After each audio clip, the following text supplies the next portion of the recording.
자, 이제 50페이지에 부동산 속성 여기 정리하고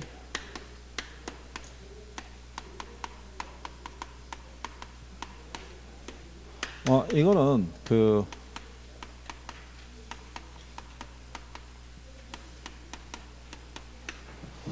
토지의 본질적 가치에 대한 거를 이제 설명을 하고 있는 거예요. 그래서 이제 부동산이 지니고 있는 본질적 성격 또는 존재 가치 이렇게 얘기하는데요. 우리 교재에는 공간성이라고 있고요. 그 다음에 위치성 또는 환경성 이렇게 되어 있는데 이게 원래 토지 경제학자인 바로에라는 학자는 이걸 7개로 구분한 거예요. 7개로 구분을 했는데 우리나라에 이제 김영진 교수라는 분이 자연, 공간, 위치, 환경 또는 자산 이렇게 원래는 우주라는 것도 있었어요. 이렇게 해서 6가지로 구분했는데 우주라는 개념은 지금은 뭐 교과서들에서는 명시가 안 되고 있고요. 이 가운데서 시험상에서 혹시 인용을 하게 되면 공간 개념하고 위치 개념 정도만 아시면 된다. 뭐 이런 얘기고요. 근래 출제됐던 선례는 거의 없다고 보시면 돼요. 그래서 이제 제일 먼저 나오는 게 토지라는 거는 공간으로 구성이 되어 있다고 볼 수 있죠. 그죠? 근데 이 공간은 몇 차원 공간으로 되어 있다는 거예요. 네, 이게 이제 3차원 공간으로 인식이 되는 거죠. 예전에 우리가 농업 시대 때는요, 공간은 수평만 인식을 했다는 얘기죠. 그러니까 토지 소유권이 미치는 범위를 수평 공간에만 국한을 시켰는데 산업사회가 되고 도시화가 되면서 공간의 인식이 공중하고 어디까지요? 네, 지하까지 확대가 되는 거죠. 이 세 개의 공간을 3차원 공간이자 무슨 공간으로? 예, 입체 공간으로 우리가 명시하는 거죠. 그래서 지금 우리민법 212조에는 토지 소유권이 미치는 범위 있죠. 그 범위라는 게 정당한 이익이 존재하는 상하에 미친다라고 법률로도 재산권을 보장하는 이 규모가 커져 있다라고 이렇게 보시면 되겠죠. 그래서 여기 공간 개념에 보면은 양가로 1번에 표현이 돼 있죠. 3차원 공간. 그렇죠? 근데 양가로 1번에 보면 부동산은 공중공간과 수평과 지중공간의 3차원 공간으로 구성이 돼 있을 때 이 중에 공중공간과 지중공간을 합해서 입체공간이라고 한다 이렇게 돼 있잖아요. 근데 양가로 2번을 보면 공간 개념과 관련해서 주의할 것은 공중과 수평과 지중공간 모두를 입체공간이라 하기도 한다는 것이다 이렇게 놨잖아요. 그러니까 양가로 1번의 뒷줄에 있는 거는 그는 지워버리시고 세 개가 다 입체공간이자 3차원 공간이다 이렇게 묶어서 정리하시면 돼요. 그 다음에 입체공간으로서는요. 우리가 세 가지 관점에서 접근을 다 해요. 그걸 우리가 복합 개념이라고 그랬죠. 법률과 경제와 기술이 있죠. 세 가지 관점에서의 공간에 대한 인식을 다 하는 거예요. 그랬을 때가 우리가 이 공간을 효율적으로 활용할 수 있다는 얘기죠. 지난번에 설명했지만 건축법에 의했을 때는요. 특정한 지역의 공간을 한 10층 규모의 건물을 지을 수가 있어요. 근데 막상 건물이 건축이 된 건 5층 규모밖에 안 올라가는 거죠. 그럼 법이 허용하는 범위까지 꽉 메워서 건축하지 않고 5층 정도의 규모의 건축만 하는 이유가 뭐겠어요? 경제성을 보는 거죠. 임대 수요가 많지 않으면 굳이 10층까지의 공간을 지을 이유가 없죠. 비용은 추가적으로 많이 들어가는데 그 이상에 대한 수익을 기대하기가 어렵다는 얘기겠죠. 그러니까 이 공간을 효율적으로 활용하기 위해서는 법률적인 부분만이 아니라 경제적이거나 기술적인 측면도 고려를 해줘야 된다는 얘기죠. 그리고 이제 밑에 가면 양가로 5번에 수평 공간의 확대는 과도한 직주분리 현상을 야기한다라고 돼 있죠. 수평으로만 공간이 계속 늘어나게 되면 직장과 주거지가 점점 더 어떻게 돼요? 멀어지게 되는 그런 현상이 나타날 수 있다. 뭐 이런 표현이죠. 그리고 이제 인구 증가하고 도시 집중에 따르는 건물의 고층화 있죠. 네, 그게 이제 여러분들이 뒤에서 관리에서 배운 거죠. 관리가 필요하게 되는 거죠. 자관리가 아니라 무슨 관리가? 위탁관리 이런 게 이제 필요하게 되는 단초가 되기도 하더라. 뭐 이런 얘기죠. 근데 우리나라의 이 공시제도는요. 수평지적주의죠. 그러니까 수평 공간만 경계가 뚜렷하죠. 공중과 지하에 미치는 부분은 경계가 뚜렷하게 나타나 있질 않아요. 그렇죠? 예, 그런데 이 문제의 지적은 예전에 1970년에도 있었던 거예요. 그러니까 이게 한 5, 60년이 돼도 아직까지도 개선은 안 되고 있다라고 봐야죠. 옛날에 비해서는 물론 조금은 낮을지는 몰라도. 그래서 옆 페이지에 가시면 51페이지에 토지 소유권의 공간적 범위라고 돼 있죠. 이 토지 소유권이 미치는 범위는 무한대로 인정을 해주지는 않아요. 그죠? 그래서 뭐가 존재하는 사회적 통념이나 법이 허용하는 범위 내에서 그 경제적 가치가 인정되는 한도까지다 그랬을 때 법의 규정에 의하면 민법 212조에 의하면 토지 소유권의 범위는 정당한 이익이 있는 범위 내에서 토지의 상하에 미친다고 돼 있죠. 그러니까 뚜렷하게는 안 나타나 있는 거예요. 정당한 이익이라는 게 추상적이잖아요. 그러니까 일조권 문제로 시비 같은 거 붙을 수 있어요, 없어요? 붙을 수 있는 거예요. 그러면 개인 간의 조정이 어려우면 결국 법원의 판단에 의해서 그게 조정이 된다, 이런 얘기인 거예요. 무슨 말인지 아시겠죠? 그 다음에 그 밑에 보면 공중권, 지표권, 지하권이라고 돼 있죠. 그거는 원래 이 영미법상에서 토지 소유권의 범위를 구분을 하게 되면요, 이게 공간적 범위가 있고요, 내용적 범위로 나눠지는데, 공간적 범위에 들어간 애들이 지표권, 지하권, 공중권 이렇게 나누고요, 내용적 범위로 들어가는 애들이 이게 점유권, 사용권, 처분권. 영미법에서는 이렇게 구별을 해요, 소유권의 범위를. 그래서 여러분 시험에는 이렇게 한번 나온 적이 있어요. 다음은 토지 소유권의 공간적 범위에 관한 설명이다, 잘못된 걸 골라라, 이렇게 출제한 적이 있어요. 그러면 공간적 범위라는 제목을 달고 들어온다는 얘기는 이거 세 가지에 기초해서 물어본다는 얘기예요. 그죠? 그래서 이게 왜 영미법이라고 얘기하냐면, 우리나라 민법은 토지 소유권을 갖고 있으면 사용, 수익, 그 다음에 뭐 할 수 있어요? 네, 처분할 수 있잖아요. 그러니까 영미법에 이렇게 나온다고요. 영미법상에서는 여기 있는 요 수익권이라는 거는 사용권에 포함시킨다고요. 그러니까 별도로 수익권이라고 분류하지 않는다고요. 걔네가 중시하는 거는 점유권이라고요. 점유권. 그래서 이 점유권이라는 게, 점유권의 기초에서 우리가 얘기할 수 있는 게 뭐냐면 무단 주거 침입죄 있죠. 그게 점유권에 대한 부분을 위배하는 거라고요.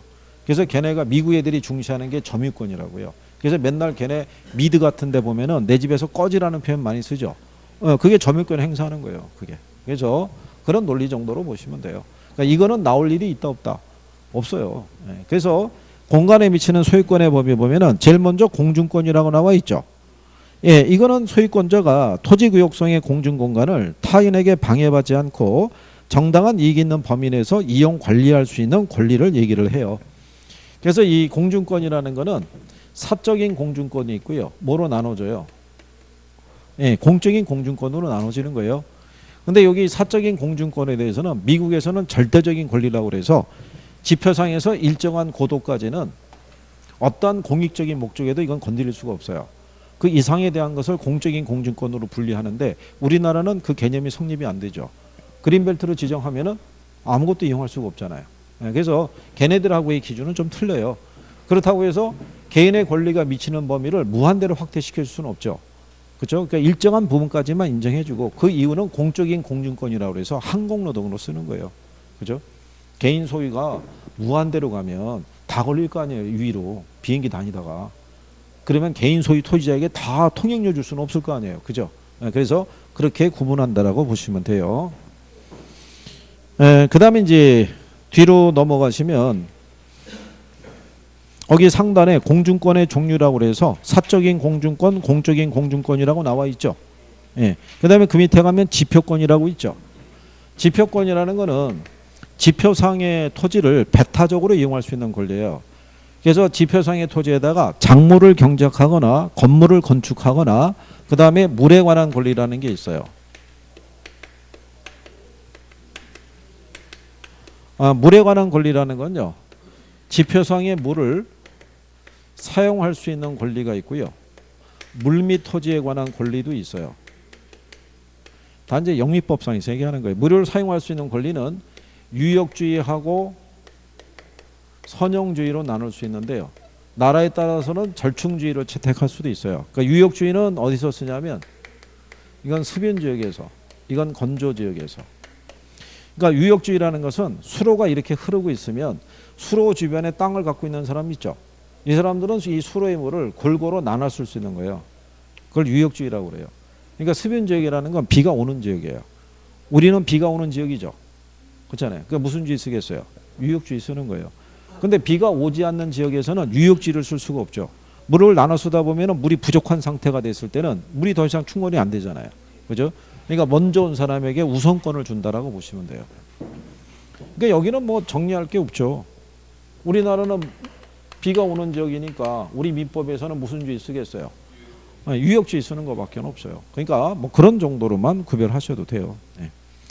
그 다음에 여러분 시험에서 인용이 된 건 이거예요. 지하에 미치는 토지 소유권자의 권리 있죠. 이것도 무한대로 인정하지는 않아요. 그죠? 근데 다만 지하에 있는 미채굴 광물이 있죠. 미채굴 광물에 대해서는 우리 민법상에서 소유권을 인정해준다, 안 해준다? 안 해줘요. 이것도 잘 사는 나라는 인정해줘요. 못 사는 나라에서는 인정 안 해주는 거고. 대신에 이거는 광업법 있죠. 광업법상에 이거는 광업권의 객체가 되는 거예요. 그죠? 이거를 민법상에 뭐가 인정이 된다고, 소유권이 인정이 된다고 2번 낸 거예요. 2번. 그 이후로는 출제하지 않고 있는 거예요. 이게. 그러니까 여기서는 문제가 낼 게 이거밖에 없어요. 미채굴 광물은 토지 소유권이, 민법상에 토지 소유권이 인정이 된다 그러면 틀리는 거예요. 무슨 말인지 아시겠어요? 네, 그래서 그런 내용으로 정리하시면 될 거예요. 그래서 이제 그런 내용에 대한 부분을 거기 지하권에 가게 되면 동그라미 3번 있죠. 과연 우리나라에서는 광업권의 객체가 되는 광물에 대해서는 토지 소유권자의 권리가 미치지 못하는 것으로 되어 있다 이렇게 되어 있잖아요. 근데 지하수를 이용하는 권리는 인정하죠. 왜냐하면 지하수는 생명수잖아요. 네, 물을 우리가 지하수를 갖다 우리가 개발해서 뭐 우물을 파든 뭐를 하든 간에 물은 사용할 수 있어야 되죠. 그러니까 그거는 포함을 시키는데 그런 내용이죠. 자, 그래서 그런 내용 정도 보시면 되겠고요. 그 다음에 4번 지문에 보면 우리나라는 지하철 건설 등 공익사업을 시행할 때 토지의 지하를 사실상 영구적으로 사용할 때 있죠. 그럴 때 이제 그 토지 소유자가 미친, 지하에 미치는 권리에 대한 부분을 만약에 건드렸으면 그 부분만큼 뭐 해줘야 돼요? 보상해줘야 돼요. 왜냐하면은 이 지하 공간을 잘못 파들다 보면은 혹시 부동치마라고 아시나요? 건물이 가라앉는데 건물이 이렇게 기울어지면서 가라앉는 현상이 나타난다고요. 뭐가 연약하면, 지반이 연약하면. 원래는 이게 그냥 원래 상태일 때는 똑바로 서 있던 애인데 이게 지하에 이걸 파는 과정에서 지반이 연약해질 수 있잖아요. 잘못하면 건물이 붕괴될 수도 있어요, 없어요? 있다고요. 그래서 일정한 만약에 깊이 이상을 갖다가 침범을 하게 되면 이 토지 소유자에게 보상을 해줘야 돼요. 이거를. 그러면 당연히 도시지역이 보상가가 비싸겠죠. 그렇지 않겠어요? 그런 내용이고, 거기 5번에 동그라미 5번에 가면 구분지상권이라고 돼 있죠. 지하 또는 지상의 공간을 상하의 범위를 정해서 건물 기타 공작물을 소유하기 위해서 설정할 수 있다 없다. 근데 이 구분지상권은요, 공중공간에도 설정할 수 있고 지중공간에도 설정할 수 있는 거예요. 아까 여러분들이 선화지라고 배웠죠. 네, 선화지라는 게 뭐예요? 고압선 아래 있는 토지를 선화지라고 그러잖아요. 그러면 아까 제가 얘기한 대로 한전에서는 이 고압선을 설정하기 위해서 지상에서 30에서 70m 구간에다가 구분지상권을 설정한다고요. 그래서 뭐를 설정하는 거예요? 고압선을 설치하는 거예요. 근데 지하 공간에도 마찬가지잖아요. 지하도라든가 뭐 파기 위해서는 역시 여기도 뭐를 설정하고 구분지상권을 설정해서 활용할 수 있다는 거예요. 그래서 구분지상권은 공중하고 지하를 다 활용할 수 있는 거라고 생각하시면 돼요. 무슨 말인지 아시겠죠? 예, 그래서 그런 내용을 정리하시면 되겠고요. 그 한계심도라는 것은 일본에서 대심도라고 얘기하는 거예요. 거기 한계심도라고 돼 있죠. 53페이지 하단에 박스에. 자, 토지 소유자의 통상적 이용행위가 예상돼서 지하철 등 지하시설물 설치 등으로 인해서 일반적인 토지용의 지장을 받을 것으로 판단되는 기준이 되는 깊이를 갖다가 한계심도 또는 뭐라고 하냐면 대심도라고 얘기를 해요. 이거는 지역에 따라 이 기준이 다 틀려요. 그러니까 서울시 조례 같으면은 가령해서 도심 지역 같으면은 지하로부터 한 30m 뭐 이렇게 해서 정한다고요. 근데 그 기준은 지자체별로 다를 수 있어요, 없어요? 있으니까 그 외우거나 하실 필요는 없어요. 그냥 그런 정도로만 인식하시면 되고. 자, 뒤로 넘어가게 되면 위치에 대한 게 있어요. 부동산은 움직이지 않는 하나의 위치라고 할 수가 있죠. 그렇죠? 그래서 이 위치를 보게 되면 절대적 위치라는 게 있고요. 그 다음에 무슨 위치가 존재한다. 상대적 위치가 존재하는 거예요. 절대적 위치는 뭐 얘기하냐면 지리적 위치 얘기하는 거예요. 그러면 상대적 위치라는 거는 경제적 위치를 얘기하는데요. 경제적 위치 안에는 사회적 또는 행정적 위치도 같이 내포되어 있다고 보시면 돼요. 예. 그러니까 절대적 위치는 변화가 있을 수 있어요, 없어요? 없죠. 상대적 위치는 변할 수 있어요, 없어요? 변할 수 있잖아요. 그죠? 예. 자, 그랬었을 때 일반적으로 우리 교재에 보면 접근성과 부동산 가치라고 해놨죠. 자, 기본적으로 토지에 대한 위치의 가치 있죠. 위치의 가치라는 것은 예전에 농사 지을 때는 뭐가 기준이었냐면 얘가 기준이었어요. 뭐가?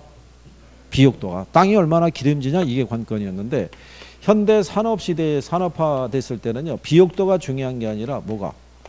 접근성에 의해서 결정이 되는 거예요. 접근성. 그래서 거기 보시면은 접근성과 부동산의 가치라고 해놨죠. 그래서 결국 학자들도 부동산의 가치라는 거는 어디에서 결정이 된다? 접근성에서 결정이 된다 이렇게 보는 거예요. 그러면 접근성이라는 거는 뭐 얘기하냐면요. 거기 교재에 보면 이렇게 돼 있죠. 어떤 목적물에 도달하는 데 걸리는 거리적, 경제적, 시간적 부담의 정도를 말한다 이렇게 돼 있죠. 그게 그 부담의 정도에서 발생하는 상대적 비용의 크기를 가지고 측정을 해요. 이 상대적 비용이라는 게 교통비용 얘기예요. 그러니까 교통비용이 많이 들어가면 접근성이 안 좋은 거고요. 교통비용이 적게 들어가면 접근성이 좋은 거예요. 그래서 이 상대적 비용이라는 것을 무슨 비용 얘기한다? 교통비용 얘기해요. 교통비용은요. 이동할 때 소요되는 돈, 시간, 노력이 있죠. 네, 이런 거 다 얘기하는 거예요. 일정한 지역에 갈 때 다이렉트로 가는 경우도 있고 환승을 거쳐서 가야 되는 경우도 있어요, 없어요? 있죠. 네, 그래서 그런 걸 가지고 판단하는 거예요. 그래서 일반적으로는 접근성이 좋으면 부동산의 가치는 높다고 할 수 있어요, 없어요? 있죠. 이게 일반적이라는 거예요. 근데 예외라는 게 있다, 없다? 예외가 있는 거예요. 그게 접근성의 특성 때문에 그런 거예요. 거기 보시면 양가로 1번에 이렇게 돼 있죠. 접근의 대상과 가치라고 돼 있죠. 그 얘기는 뭐냐면 접근의 대상물이 뭐냐 이거예요.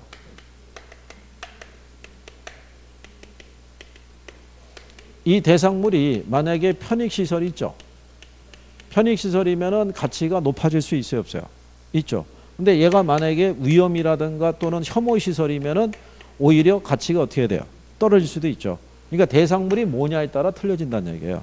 편익시설이면 가치가 높아지지만 위험 또는 혐오시설과 가깝게 있으면 가치가 오히려 떨어질 수 있죠.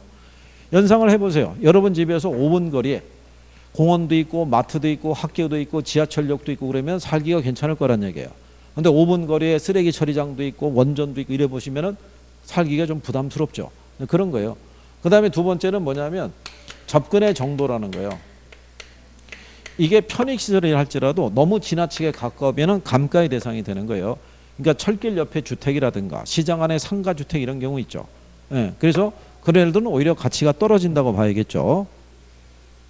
그래서 거기 예가 나와 있고요. 그 다음에 또 하나가 뭐냐면 거리와 접근성이에요. 거리는 가까워도 접근성이 안 좋은 경우도 있어요, 없어요? 그게 이제 주로 일방 통행이라든가요. 주차장 있죠. 여기에 발생하는 문제예요. 가령 예를 들어 가지고 내가 가고자 하는 목적물이 여기 있어요. 가다가 이렇게 우회전해서 들어가면은 접근할 수가 있는데 이게 반대 방향으로 일방통행길이에요. 그러면은 눈에 뻔히 보여도 어떻게 돼요? 돌아가야 돼요. 우회해서.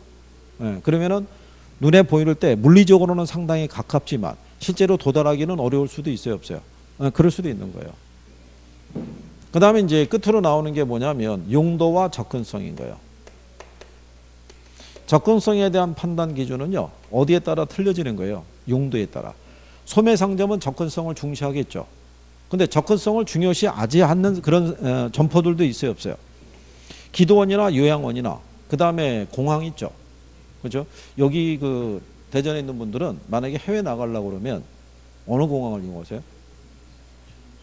에? 여기서 인천으로 가야 되는 경우가 있을 거예요. 그죠? 여기서. 그건 마찬가지예요. 수도권에 있는 사람들도 해외 나가기 위해서는 김포항도 있는데 국제 노선이 연결되어 있는 항로만 갈 수 있지 나머지 다 인천으로 가야 돼요. 근데 그럴 수밖에 없는 게 공항이 들어서기 위해서는 공항이 들어설기에 적합한 여건이 성숙이 돼야 돼요. 활주로 만들고 그래야 되기 때문에. 그래서 그런 부분 때문에 그래서 왜 중간에 산지라든가 구릉이 많으면은 공항이 들어서기에는 부적합하다고 보는 거죠. 이게 활주로가 평면으로 쭉 몇 킬로가 나가야 되는데 산이나 구릉이 있으면 그거 잘라낼 때 비용이 얼마나 많이 들어가겠어요. 그래서 쉽지 않다는 얘기죠. 그죠? 그래서 그런 거죠. 그래서 용도하고 그다음에 환경에 대한 거는 뭐 참고하셔도 돼요. 이거는 무슨 얘기냐면 부동산은 움직이지 못하죠. 그러니까 얘를 둘러싸고 있는 환경의 영향과 지배를 벗어날 수는 없다는 얘기예요. 주변 환경이 달라지면 그 안에서 부동산의 이용 방법도 달라질 수 있어요, 없어요? 있죠. 그러니까 아까 얘기한 대로 충남 연기군으로 있다가 세종시로 행정도시로 바뀌니까 그 안에 있는 공간이 다 바뀌는 거잖아요. 그죠? 그러니까 그런 내용 정도로 인식하시면 돼요. 자, 그 다음에 이제 예전에 그 57페이지가 보시면 거기 중요 기출문제에서 딱 하나 들어가 있죠. 예, 이게 몇 회 때 나왔냐면 16회 때 나왔잖아요. 이게 공간에 대해서 16회 때 한 번 나오고 17회 때인가 한 번 더 나오고 그 다음에 안 나오고 있는 거예요. 거기 3번 지문에 보면 자 문제가 이렇게 나와 있죠. 부동산학의 관점에서 토지 소유권의 공간적 범위를 물어봤죠. 네, 공간적 범위니까 이거 세 가지 얘기하는 거예요. 지표권, 지하권, 공중권. 그래서 거기 보시면 1번 지문이 지표권이죠. 네, 2번 지문이 공중권 나와 있죠. 그 다음에 4번이 지하권 나와 있잖아요. 5번이 구분지상권 나와 있는 거고 구분지상권은 공중과 지하를 다 쓸 수 있으니까. 근데 거기 3번 지문에 보면 토지의 지하에 관한 권리 하나인 광호권은 토지 소유자의 권리로 인정이 된다 그랬으니까 틀렸을 거 아니에요. 그런 논리로 두 번 출제한 거예요. 그런 논리로. 그 다음에 이제 뒤로 넘기시면 60페이지에 이제 경제론 나오는 거예요. 그죠? 예. 이제 다음 시간에 이제 여기를 해야 되겠죠. 경제론에 대해서. 근데 늘상 똑같아요.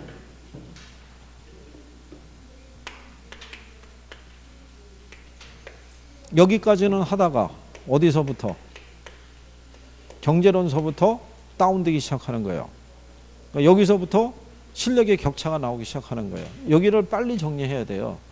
경제에서 나오는 수요공급 이론을 빨리 정리가 돼야 다음에 나오는 애들도 이해할 수 있고 어디 단원에서 이게 왜 그러냐면 요거 경제론 다음에 나오는 게 시장론이거든요. 시장론에서도 경제 논리를 물어봐요. 정책론에서도 당연히 인용이 되고 그러니까는 수요공급 이론을 빨리 정리해야 돼요. 그죠? 그래서 내가 취약한 파트를 많이 만들어 놓으면 안 돼요. 그럼 점수가 안 나오는 거죠. 그죠? 그러니까 열심히 하시고 그리고 결석하지 말고 의지가 있으면 결석을 하지 말고 와서 들어야 반복 효과가 있는 거예요. 들어야. 지금 저기 누구야 손초영 같은 경우는 지금 지금 원래 들었으면 정상적으로 3번을 들었어야 되는 부분이라고. 그렇잖아? 근데 제대로 한 번도 제대로 지금 돌아가는 부분이 많지 않잖아. 그러니까 빠지면은 그게 힘들다고. 그리고 일찍 좀 다니고. 어떻게 여기는 젊은 사람들이 거의 쩌스로 들어오냐고. 특히 둘. 아주 앞서거니 뒤서거니 하고 등장하네. 자, 어쨌든 복습을 좀 잘해 주시고요. 여러분들이 아까 그 개념에서 대한 거 기술적 개념하고 경제적 개념은 종류만 구별하면 돼요. 근데 법률적 개념에서는 협의의 부동산에서 정착물이 있죠. 독립된 것과 그렇지 않은 것 정도는 구별할 수 있으셔야 돼요. 분류관계에서는 우리가 상대적인 개념이 있죠. 그러니까 예를 들어서 후보지, 이행지, 필지, 획지, 법지, 빈지, 나지, 건부지 이런 상대적 개념을 중심으로 정리하실 수 있어야 되겠고 부동산 특성에서는 부동성, 부증성, 영속성을 중심으로 정리할 수 있으시면 될 거예요. 무슨 말인지 하시겠어요? 네. 여기는 공간하고 위치 개념인데 자주 인용이 되지는 않아요. 모의고사를 하더라도 10번을 보게 되면 한두 번 나올까 뭐 그런 수준이니까 그래서 오늘 배운 것 중에서는 개념, 분류, 특성을 중심으로 다시 한번 정리 한번 해보세요. 자, 한 주 잘 보내시고 다음 주에 뵙겠습니다. 고생하셨습니다. 수고하셨습니다.